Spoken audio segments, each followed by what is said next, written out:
পটুয়াখালী সদর উপজেলার লাউকাঠি গ্রাম এক হৃদয় বিদারক ঘটনার খবর সম্প্রতি ভাইরাল হয় সামাজিক যোগাযোগ মাধ্যমে। সেখানে দাবি করা হয় এক রিকশা চালক ছেলে 4 বছর ধরে তার বৃদ্ধা মাকে মুরগির খোপে আটকে রেখেছেন। ভিডিওটিতে দেখা যায় বৃদ্ধা এক খোপের মধ্যে বসে আছেন, যার আশপাশে রয়েছে মুরগির খাঁচা ও খড়ের গাদা। বিষয়টি নিয়ে তীব্র আলোচনা শুরু হয় দেশ জুড়ে। অনেকে ভিডিও দেখে আবেগপ্রবণ মন্তব্য করেন, আবার কেউ কেউ ছেলে ও তার পরিবারকে নানাভাবে দোষারোপ করেন।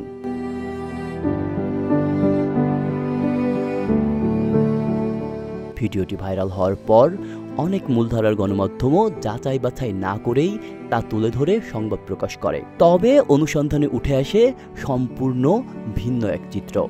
সরেজমিনে গিয়ে দেখা যায় 70 বছর বয়সী লালবরু প্রকৃতপক্ষে ছেলের ঘরেই বসবাস করেন।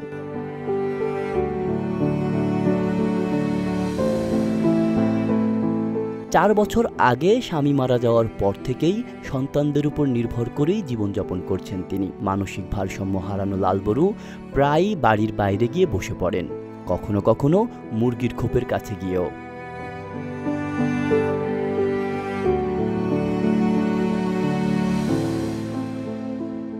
এটাই ছিল ওই দিনের ঘটনা। কিন্তু এই পরিস্থিতিকে কাজে লাগিয়ে কিছু তথাকথিত ইউটিউবার ও কন্টেন্ট ক্রিয়েটর ভাইরাল হওয়ার উদ্দেশ্যে বৃদ্ধাকে মুরগির খোপে ঢুকতে বলেন এবং ভিডিও ধারণ করেন। এরপর শুরু হয় সস্তা ভাইরাল কন্টেন্টের চিরচেনা নাটক। ভিডিওটি ছড়ানোর পর রিকশাচালক মোস্তফা ও তার পরিবারকে নানাভাবে হেয় প্রতিপন্ন করা হয়। অথচ স্থানীয় প্রতিবেশীরা বলছেন ছেলে মোস্তফা ও তার স্ত্রী নিয়মিতই লালবরুর দেখাশোনা করেন এবং কখনো তাকে খোপে আটকে রাখা হয়নি।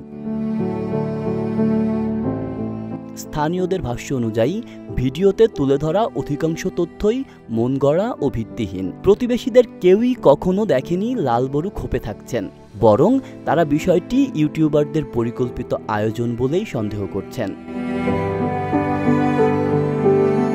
এই ঘটনার মধ্য দিয়ে আবারও প্রমাণ হলো যাচাই না করে ছড়ানো সস্তা ভাইরাল কন্টেন্ট কিভাবে একজন অসহায় নারী ও তার পরিবারকে সমাজের কাছে ছোট করে দিতে পারে। শুধুমাত্র ক্লিক ও ভিউ পাওয়ার জন্য তৈরি করা এমন ভিডিওর কারণে পরিবারটি চরম মানসিক ও সামাজিক চাপের মুখে পড়ে। এ ধরনের ঘটনা গণমাধ্যম ও কন্টেন্ট নির্মাতাদের জন্য সতর্কবার্তা হওয়া উচিত। সাংবাদিকতা মানে শুধুই তথ্য প্রচার করা নয়, বরং সত্য যাচাই করে দায়িত্বশীলভাবে তা মানুষের সামনে তুলে ধরা। মানবিক মূল্যবোধ আর তথ্যের শুদ্ধতা না থাকলে মিডিয়া কেবলই বিভ্রান্তির মাধ্যম হয়ে ওঠে।